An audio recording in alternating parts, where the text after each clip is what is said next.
Olá, amigos. Bem-vindos à oficina de astronomia número 459. Nosso título de hoje é Calendário, organizando os dias.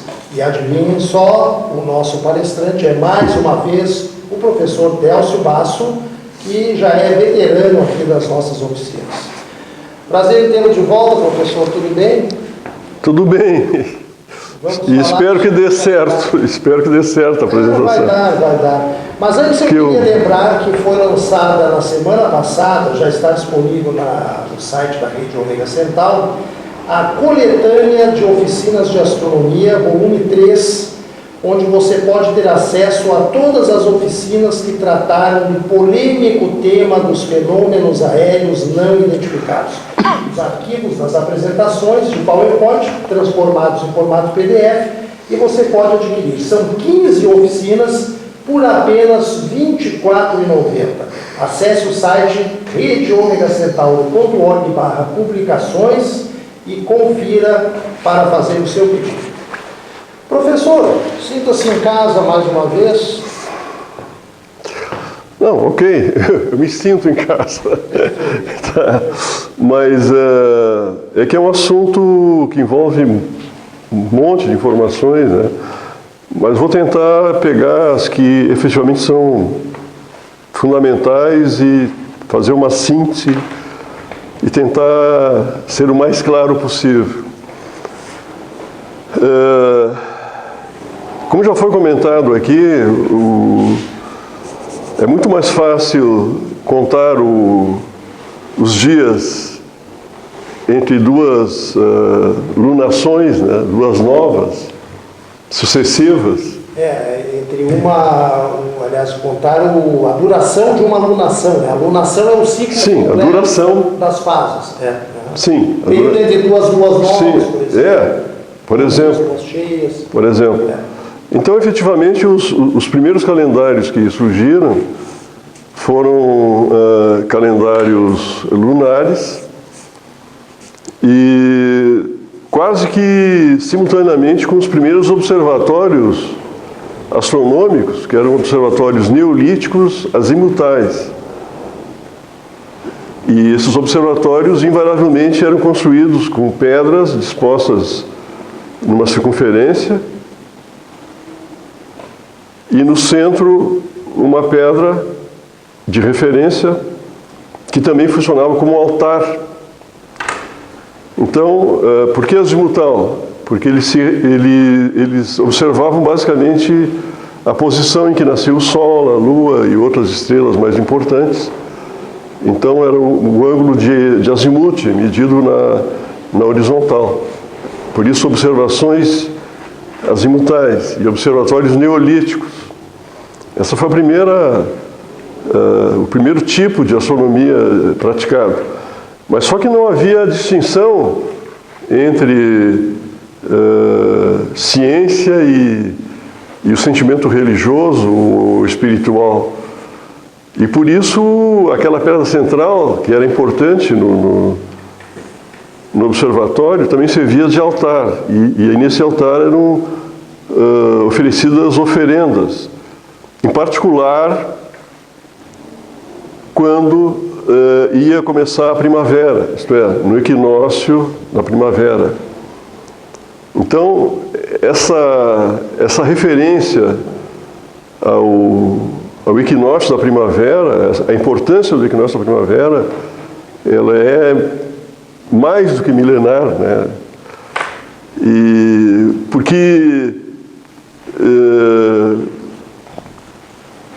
não demorou muito que os antigos observadores se dessem conta de que, tudo bem, era muito mais fácil observar o movimento da Lua do que do Sol, mas o Sol é que era decisivo para as plantações, enfim, para que se também o inverno fosse rigoroso demais, eles poderiam até perecer. Então, o equinócio da primavera era uma expectativa sempre, né? A expectativa de que a vida voltasse, que que as árvores voltassem a florescer, que os animais se desintocassem e que, enfim, tudo isso aí representava uma nova situação de esperança para obter comida depois de um período tão sofrido, enfiado numa caverna, né, aguardando que terminasse o inverno.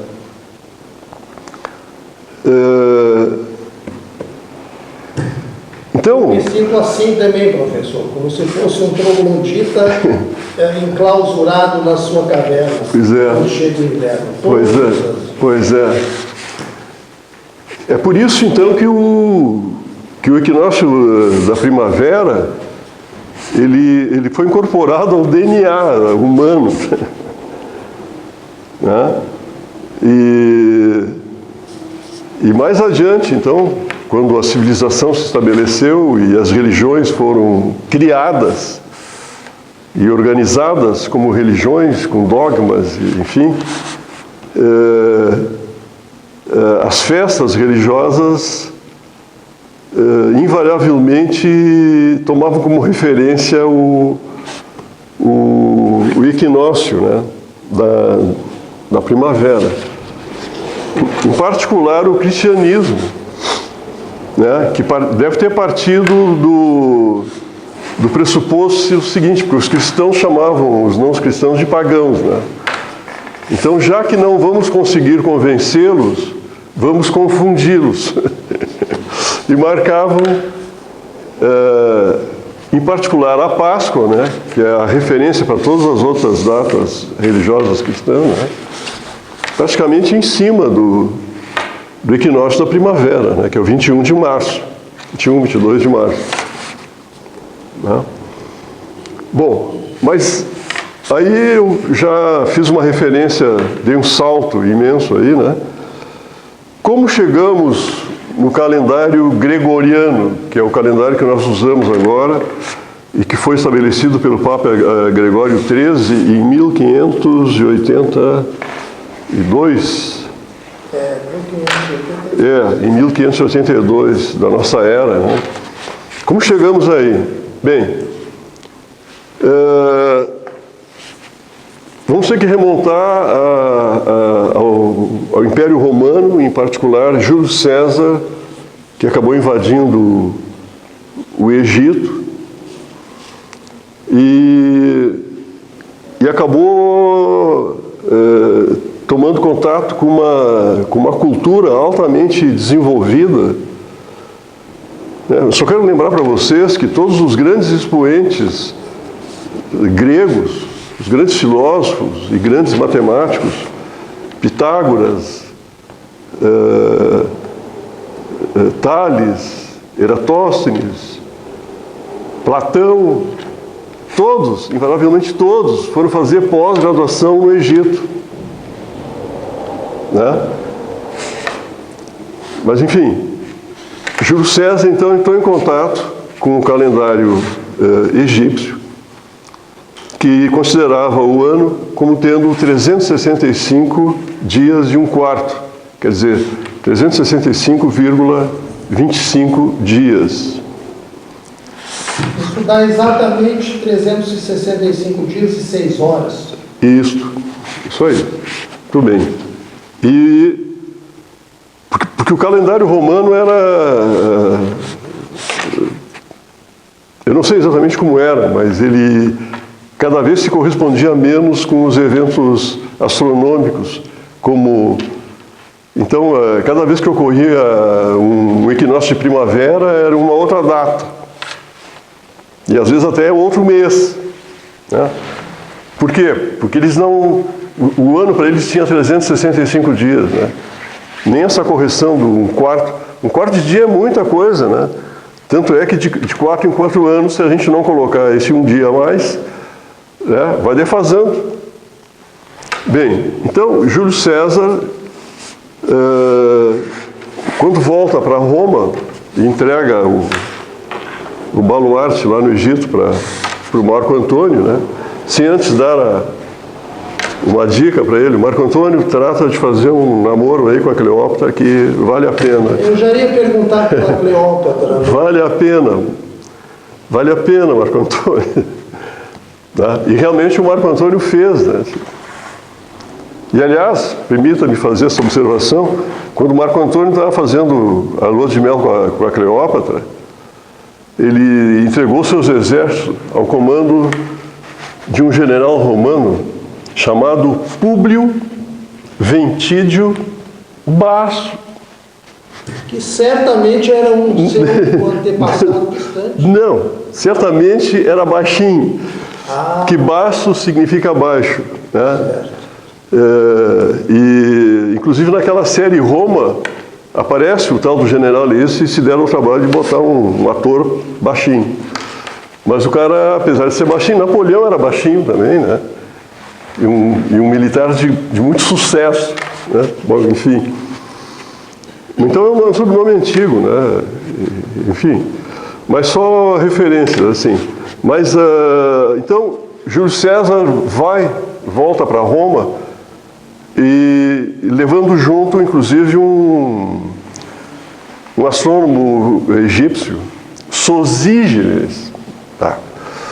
E que vai apoiá-lo, orientá-lo na implantação do calendário egípcio no Império Romano, em Roma e no Império Romano todo. Enfim, e é aí então que surge o calendário juliano, de Júlio César, né? Júlio César. Então, deram um jeito de colocar o 21 de março no equinócio da primavera, né? E daí, de 4 em 4 anos, acrescentavam um dia a mais no calendário.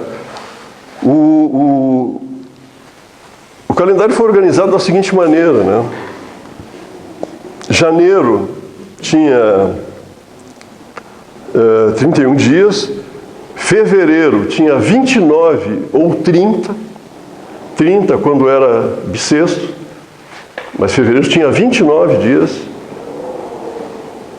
março 31, abril 30, então era assim, 31, 30, 31, 30, até o final, era bem organizadinho, tá? E de 4 em 4 anos, acrescentavam um dia a mais em fevereiro, que virava 30, ficava com 30, e normalmente tinha 29 dias. E o mês de julho, que no calendário romano antigo deveria ter um outro nome, não sei qual, passou a ser chamado de julho, né? Que nós aqui, sob a influência da Igreja e de Portugal, né, querendo apagar as raízes não cristãs, né, as origens não cristãs do calendário, chamamos de Julio com LH, mas já em espanhol é Julio, Júlio, em homenagem a Júlio César, é o mês de Júlio César. Tá? Bom, acontece que Júlio César, na sua ânsia de poder, de poder absoluto, começou a representar uma ameaça ao Senado romano. Uma ameaça ao Senado romano. E cada vez ficando mais claro que, se ele pudesse, ele fechava o Senado e ficava com poder absoluto para ele. E certamente ele mandaria... dissolvia o Congresso. E certamente mandaria assassinar um por um, cada um dos senadores, né? Sendo que um dos senadores era um filho adotivo dele, Brutus. Né? Mas a ânsia de poder dele era tal que ficou claro para os senadores assim, já, ou nós ou eles, ou ele, ou nós ou ele. Né? Daí resolveram assassiná-lo. Quem fará isso? claro que ninguém queria se assumir a responsabilidade sozinho, né? Então alguém sugeriu, todos nós, parece que eram cerca de 14 senadores, todos nós vamos assassiná-lo. Tá? Dia tal, hora tal, chegam aqui com seus punhais. E foi o que aconteceu. Júlio César foi chamado ao Senado e tal, para fazer seu autoelogio, como sempre. E aí foi assassinado. Possivelmente algum senador tenha só dado uma cutucadinha de leve com um punhal, né? Mas outros senadores que haviam sido humilhados e perseguidos por Júlio César, e que surpreendentemente ainda estavam vivos, né? Se aproveitaram para acabar mesmo. Bom, o que aconteceu? E aí vem aquela frase. Ocasião, a famosa frase. Famosa frase. Até tu, Brutus. Até tu, Brutus, né? Quando o Brutus foi dar a espetadinha dele, né? Exato. Até tu, meu filho. Pois é. Mas enfim, foi um fato absolutamente traumatizante, né? Social e politicamente, né? E ninguém mais queria ouvir falar nisso. Logo, pararam de colocar de 4 em 4 anos o bissexto. O fevereiro, que tinha 29, ficava com 30 dias. Pararam de fazer isso, porque fazer isso seria, em primeiro lugar, homenagear Júlio César. E segundo, relembrar o que tinha acontecido.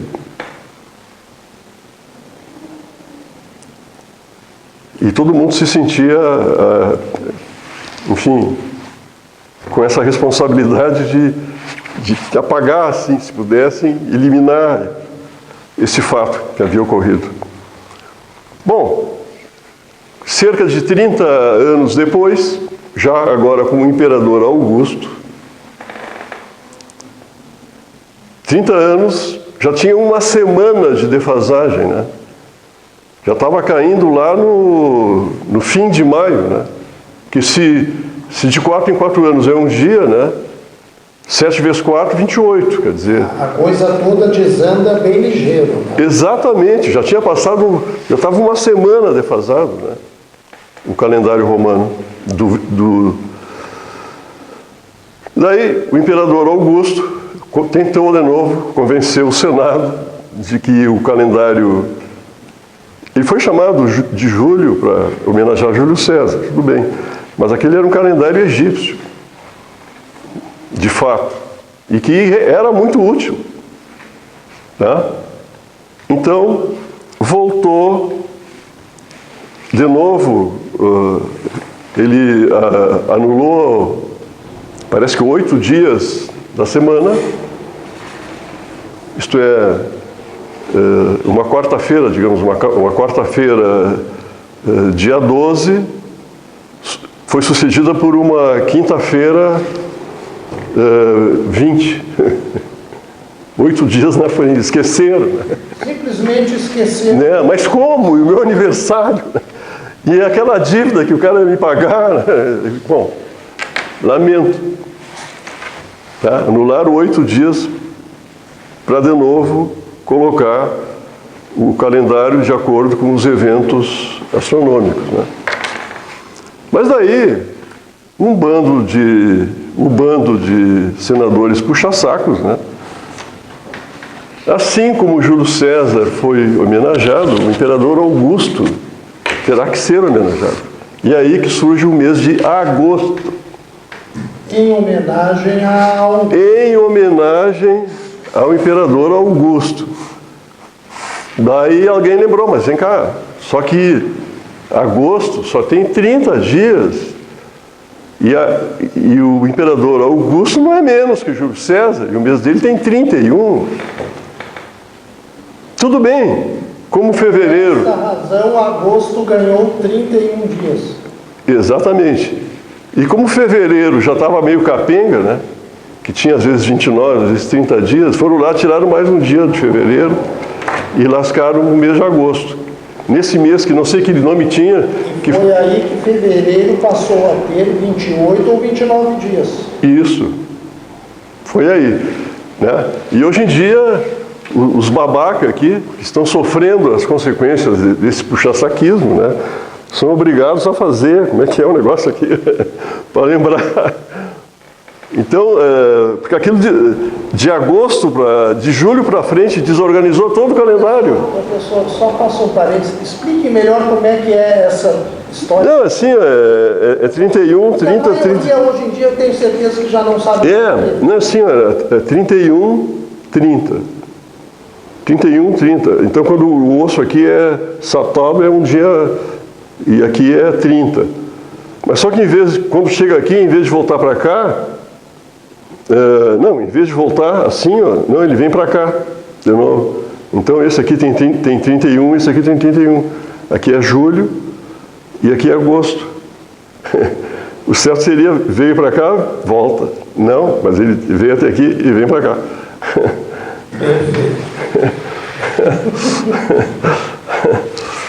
Não, é que tem gente que diz assim, que quando algo dura tanto, né, é que deve ser verdadeiro. Vai nessa, né? Não, nada a ver. O mundo está cheio de exemplos. Pois bem, mas, de qualquer maneira, 365,25 difere do ano solar, que, como se viu anteriormente, tem 365,2422 dias. Na realidade é 21,99, né? Então arredonda para 22. E isso fez com que, novamente ocorreu uma defasagem, né? Porque isso ocorreu, então,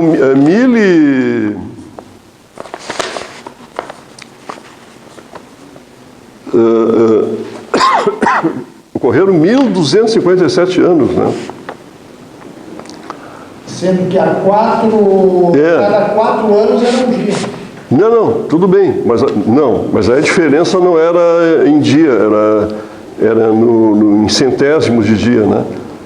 Porque o calendário juliano tinha 365,25 dias e o solar tem 365,2422. Ah, perfeito. Tá? Mas de qualquer maneira já estava 10 dias defasados. 10 dias defasados. E aí, os cristãos, o Papa em particular, porque já que a Páscoa é a data de referência para todos os outros, inclusive para a Páscoa, o 21 de março, né? Era a data para a Páscoa, era a data de referência. Inclusive, nesse meio tempo, acabaram inventando o equinócio eclesiástico, uma coisa meio elástica, assim, para adaptar as circunstâncias. Tá? Isso chama-se Homo sapiens. Isso. Na realidade é uma trampa, né? Mas, enfim.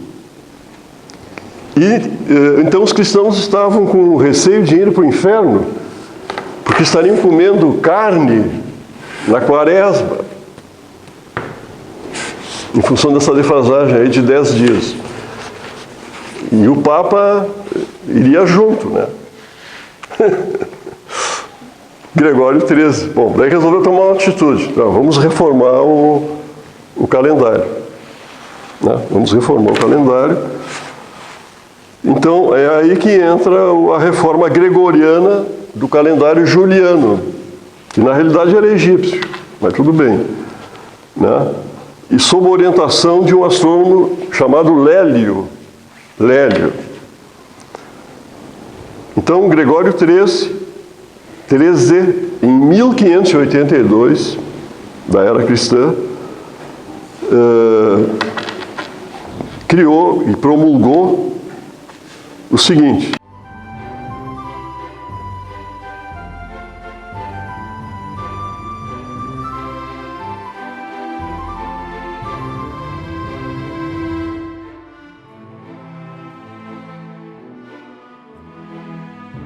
Primeiro, omissão de 10 dias na contagem do mês de outubro de 1582, de modo que a quinta-feira, dia 4, seguisse a sexta-feira, dia 15. Com isso, recoincidia-se o equinócio da primavera com o dia 21 de março. Na sua pretensão de eternidade, a Igreja Católica e o Papa em particular não se constrangeram em sugerir uma outra correção, mais duas correções. Primeiro, que os anos centenários deixariam de ser bissextos, né? Lembrem que o ano bissexto, se for divisível por 4, é bissexto. Tá? Então, 1700, 1800, 1900 seriam anos bissextos. Então, os anos centenários deixariam de ser bissextos, exceto quando fossem também múltiplos de 400, isto é, tem uma correção no calendário gregoriano que é feita de 400 em 400 anos. E essa correção só foi utilizada 2 vezes até agora. Em 1600, tá? Veja que o calendário foi promulgado em 1582, então em 1600 e no ano 2000. Né? E era para ter sido bissexto, mas não foi.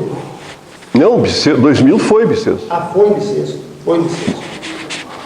Apesar de ser um ano centenário, ele foi bissexto. Então, os anos centenários deixaram de ser bissextos, exceto quando fossem também múltiplos de 400. Múltiplo de 400, tá certo. Tá, 5 vezes 400, 2000. Tá? Então, essa próxima correção de 400 anos vai ocorrer no ano 2400. Né? O que o senhor acha disso? Né? O senhor acha que chega lá esse calendário? Lá na coluna que eu escrevi, chamada Túnel do Tempo, número 10, no site da Rede Ômega Centauro, no portal Ciência e Cosmos, estou falando do eclipse de 8 de janeiro de 2103, que vai ocorrer lá em Porto Alegre, o primeiro eclipse solar total desde 1419. E aí eu já pergunto, será que ainda estarão usando o calendário gregoriano em 2103? Quanto a 2400, não faço a menor ideia. Eu acho que não. Espero que seja porque tenho encontrado um calendário mais adequado. Né? O ideal seria fazer a correção, porque a gente está querendo forçar a barra, né? Que nem foi observado já aqui. Né? Primeiro,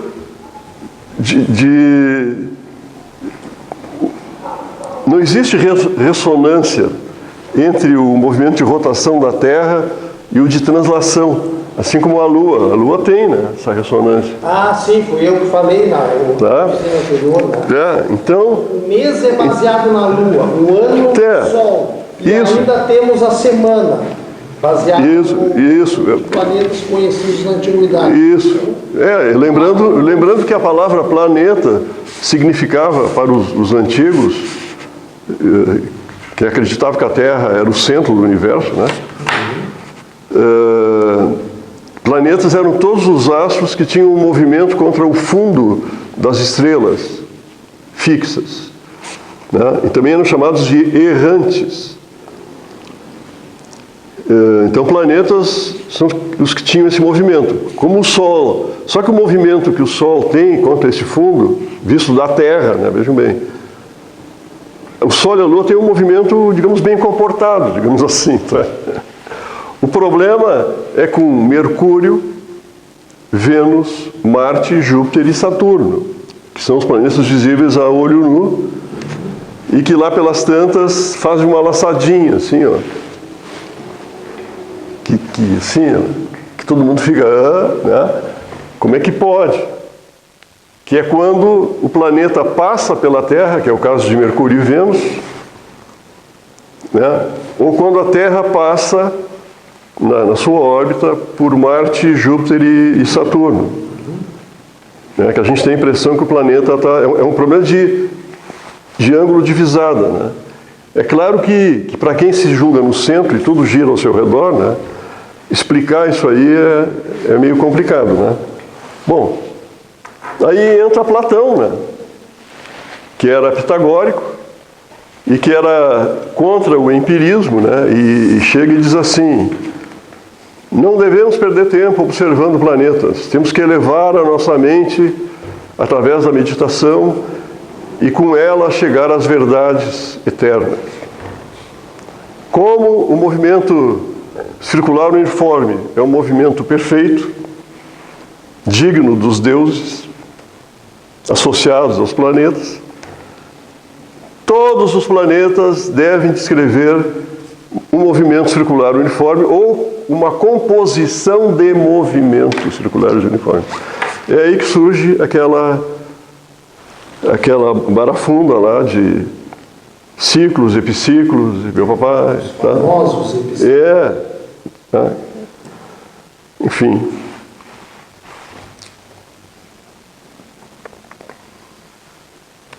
Então, mas enfim, eu acredito que não vai durar. Então,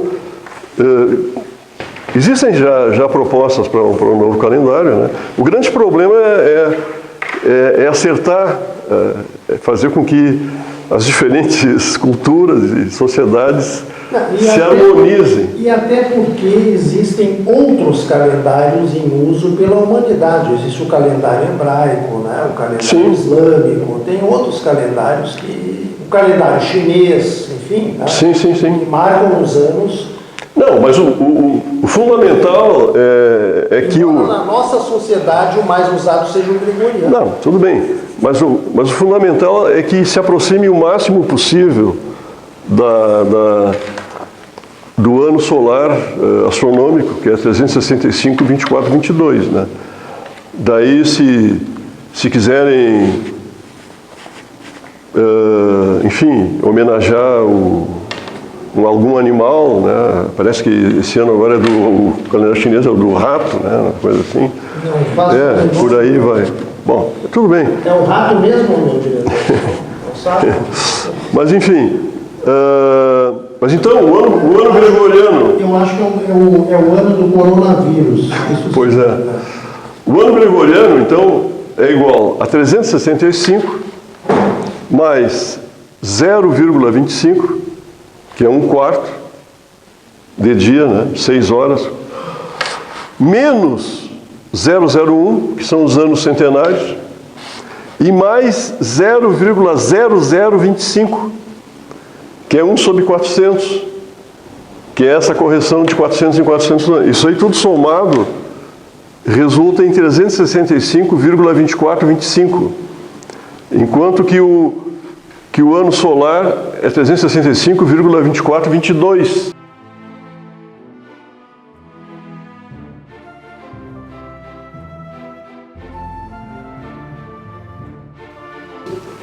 Tá? Então tem uma diferença lá na quarta casa depois da vírgula. Se a gente fizer as contas, não tem previsão de correção essa reforma gregoriana dessa pequena diferença. Não, já tem uma diferença de... Sempre que eu fiz a conta, não chega a 4 horas, mas já tem. Sim. Já tem. E isso não foi considerado na reforma gregoriana. Não, é que eles não tinham conhecimento do 22 Sim. aqui, dessa precisão aqui com que... Sim. Né? Mas então é isso. Né? Aceitam-se sugestões para um novo calendário. Né? Uma delas é um dia elástico, que seria um feriado universal, e nesse dia se colocaria ali todas as correções, ele teria não sei quantas horas, né, lá. Teria mais do que 24 horas. Né? Os outros depois continuariam normalmente com 24 horas. Mas aquele dia, fazer a correção uma vez por ano, seria uma boa mesmo. Há um tempo atrás era comum haver uma correção, mas na casa de segundo, né? Por causa das irregularidades do movimento de rotação terrestre. Não, mas tudo bem, é que com o relógio autônomo, sim. Mas é que o calendário organiza dias, né? Então, do ponto de vista comercial, não precisa chegar nessa precisão. Agora, na medida que a gente tem que agora sintonizar emissoras de TV, de rádio, e transferir um programa de uma para outra, esses pequenos intervalos são importantes. Mas sabe o que fazer até o momento em que vai vir esse novo calendário, para não ficar perdido nos dias, professor? Não. Adquirir um exemplar do Anuário Astronômico Catarinense. Grande ideia. Que em 2021 está na 7ª edição anual. Excelente trabalho do nosso colega Alexandre Amorim, lá do Núcleo de Estudos e Observações Astronômicas José Brasilício de Souza, em Florianópolis, Santa Catarina. Se você ainda não adquiriu o seu exemplar, peça agora mesmo. Olha que já estamos quase na metade do ano, daqui a pouco vem o volume de 2022, hein? Mande um e-mail para costeira1@yahoo.com. Costeira. A troca. Algarismo 1, tá? Costeira 1. Não é um extenso. Algarismo 1. Costeira1@yahoo.com e você vai ter acesso ao seu exemplar do Anuário Astronômico Catarinense para 2021. Nós recomendamos. E tanto é que o primeiro tópico do anuário é justamente o calendário. Assim ninguém vai ficar perdido nem nos dias, nem nos Muito bom, muito bom.